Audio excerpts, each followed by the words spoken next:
Nah, seperti level di sini, dari video ini saya akan mereview One Piece chapter terbaru, yaitu di chapter 1003. Nah, mari tanpa basa lagi, kita langsung saja wadaw. Those doors, I'm a fool for your love.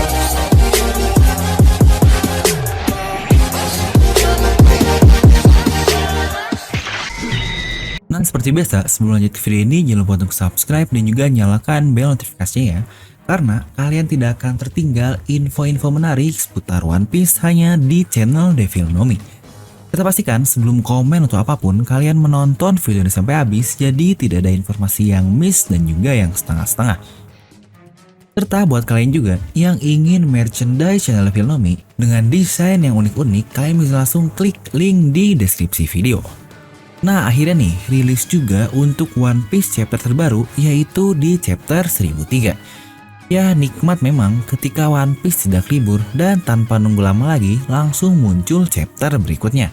Karena biasanya jatah untuk odanya libur harusnya sudah diambil di 2 minggu lalu. Ya, kurang lebih 3-4 chapter lah Oda ngambil sekali libur.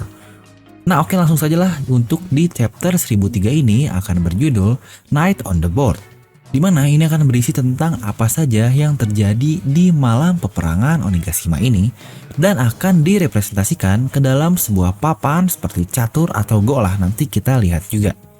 Oke, karena halaman awal masih cover request seperti biasa dan belum masuk ke cover story. Untuk request kali ini terlihat nih pacar saya alias Reiju Chuan bersama pohon kaktus. Dan masuk ke chapter ini dimulai benar-benar lanjutan dari chapter lalu ketika Luffy menghajar Kaido dengan Kong Gatling-nya. Dimana bahkan Oda mengambil 3 halaman penuh untuk melihatkan efek serangan dari Kong Gatling Luffy ini. Yang pastinya ini adalah salah satu serangan terkuat terbaru dari Luffy. Di sini kita bisa melihat serangan dari Luffy ini akhirnya masuk dan berhasil menembus tubuh Kaido. Karena terlihat Kaido pun kesakitan dan mengeluarkan darah dari mulutnya. Sini pun kita melihat bagaimana para supernova lain yang ternyata tidak kenapa-napa setelah menerima serangan dari Big Mom. Tapi mereka ini tampak kaget dengan kemampuan Luffy ini yang sangat luar biasa gila. Bahkan Big Mom sendiri pun terlihat shock melihat serangan dari Luffy ini. Tapi ternyata itu adalah serangan terakhir dari Luffy di mode Gear 4-nya. Karena ya setelah itu efeknya langsung habis dan inilah seperti biasa after effect kelelahan dan lembek lagi lah seperti yang kita lihat juga di Dressrosa. Di situ Kid kaget dan bertanya, apa dia menerima serangan? Tapi Law pun akhirnya menjelaskan bahwa setelah menggunakan mode itu, Luffy dia tidak akan bisa menggunakan haki selama 10 menit. Dan situ Kid merespon dengan, oh jadi semua kemampuan luar biasa itu datang bersamaan dengan resiko juga ya. Tapi jika semua serangan tersebut masuk kayaknya bakal berbeda nih. Nah sebenarnya ini juga yang saya masih cukup bingung. Jika Luffy ini benar-benar belum bisa mengontrol Gear 4-nya, kenapa dia harus mengeluarkan mode itu tepat di awal pertarungan mereka ini? Bahkan ketika melawan Doflamingo saja dia masih harus kabur-kaburan ketika hakinya habis. Lalu juga ketika dia melawan Katakuri yang beruntung akhirnya bertemu dengan Brule. Lah ini Luffy ngelawan 2 orang Yonkou sangat gambling dan beresiko sekali jika dia langsung mengeluarkan mode Gear 4-nya jika Luffy ini belum bisa mengantisipasi kelemahan dari after effect-nya. Ya sejauh ini memang Luffy sudah 3 kali menggunakan Gear 4 di perang Onigashima, tapi baru ini yang terlihat efek dari penggunaan Gear 4-nya. Oke, lanjut dulu. Big Mom yang melihat Luffy terkapar akhirnya menyerangnya dengan pedangnya yaitu Hahaba. Tapi Zoro lagi-lagi di sini dia menyelamatkan Luffy dari serangan tersebut dengan menggendongnya. Bener-bener dah Zoro ini nyelamatin Senchou kita terus di arc ini. Dari yang sebelumnya melawan Appo, lalu juga serangan-serangan sebelumnya pun ditolong oleh Zoro ini. Di sini pun sama saja. Dan saat itu Law pun menyerang Big Mom dengan serangannya yaitu Counter Shock alias serangan petir lah dan tepat mengenai tubuh Big Mom. Tapi sepertinya tidak berefek apa-apa nih serangan dari Torao ini. Kaido yang kembali terbangun dari serangan Luffy barusan dan dia pun akhirnya menciptakan tornado super besar dari gaya tubuhnya yang sangat besar itu. Itu pun akhirnya melempar Luffy dan Zoro ke udara dengan angin kencangnya. Dan Kaido langsung memakan Luffy ke dalam mulutnya. Lucu juga ya, dimakan begitu. Zoro yang kesal dia pun berteriak, "Hey, jangan makan kapten kami." Akhirnya Zoro membalas serangan Tornado Kaido dengan tornado dari Zoro ini alias Kokujo o Tatsumaki. Wah, ini sih keren banget. Serangan yang sebelumnya pernah dia gunakan di Arc Fishman Island, tapi efek tornadonya ini bergerak terus-menerus dan itu adalah angin tebasan. Di sini terlihat Kaido terluka dan mengeluarkan darah dari serangan Zoro tersebut. Killer pun yang melihatnya dengan kaget loh karena ternyata Zoro juga bisa ngelukain tubuh keras Kaido. Di sini sih sepertinya sudah hampir fix sekali ya Zoro dapat menggunakan haki yang sama dengan Luffy. Karena keduanya sama-sama bisa menembus ke tubuh Kaido. Itu pun tentu saja pasti dengan pengontrolan Enma yang cukup baik karena ya Kaido pun berkata dia bisa merasakan haki Oden dalam pedang tersebut. Ya jika momen ini kita ceritakanlah lagi-lagi Babang Zoro ini nyelamatin Luffy terus. Wah Luffy ini di carry banget nih sama Zoro di arc ini. Untuk fans Babang Zoro pasti seneng deh. Ya tapi kita tahu lah Luffy ini karakter utama. Pasti ntar bakal di buff bukan? Seperti idaman kalian semua. Di situ pun Kaido menjawab, jadi kau akan melawan tornadoku dengan tornado ya? Dan di sini Kaido menggunakan salah satu serangan barunya yang bernama Tatsumaki Kaifu. Mirip juga namanya sih dengan jurus dari Zoro ini. Di mana dia menciptakan serangan angin yang dia buat sebelumnya cukup mirip lah, tapi untuk AOE-nya, anjay AOE, alias area of effect-nya sangat besar sekali dan menyerang ke seluruh supernova yang ada. Zoro lagi-lagi membawa Luffy di punggungnya, di mana Kid dan Killer menyerang balik serangan Kaido. Ya untuk si Torao ini licik lah, dia tinggal ngebling saja. Nah akhirnya pindah nih, setelah 3 chapter di puncak terus, kita akhirnya melihat ke keadaan di dalam kastil Onigashima ini. Perang di puncak tersebut menciptakan getaran-getaran yang sangat hebat sampai ke dalam kastil Onigashima. Di mana kita melihat kepala dari si bangsat Orochi ini masih tergeletak di tanah. Apakah sudah begitu saja ya dia ini mati? Dan ternyata ini dia si P0 masih berada di Wano Kuni. Dan bahkan ternyata mereka pun mengikuti banquet alias pesta di Onigashima ini. Yang berarti mereka ini anggota yang diundang lah. Itu pun dengan anggota atau orang-orang si P0 yang sama persis dengan yang awal kita lihat bertemu dengan Orochi. Di sini kita melihat dia bersama salah seorang wanita dengan topeng mata yang kemungkinan adalah anak buah dari Housu. Jadi terlihat di sini dua dari si P0 itu dia bermain yang namanya Go atau mungkin ya papan catur lah tapi bernama Go ini. Salah satu permainan papan di Jepang juga yang cukup terkenal dengan menggunakan bidak berwarna hitam dan warna putih. Di mana warna putih ini merepresentasikan untuk para samurai dan untuk warna hitam untuk di pihak Kaido. Di mana para samurai sudah kehilangan 400 orang dari total 5.000 orang. Dan Kaido dia sudah kehilangan 3.000 orang dari total 30.000 pasukan. Ya sebenarnya disebut kayak gini udah cukup mirip ya dengan peperangan di Naruto. Jadi dari papan Go itu terlihat 27 bidak hitam dan 5 bidak putih. Yang berarti tiap bidang ini merepresentasikan 1.000 orang pasukan. Dan inilah juga yang menjadi judul chapter kali ini alias Night on the Board adalah papan yang menjelaskan keadaan di peperangan Onigashima ini oleh para Sipino.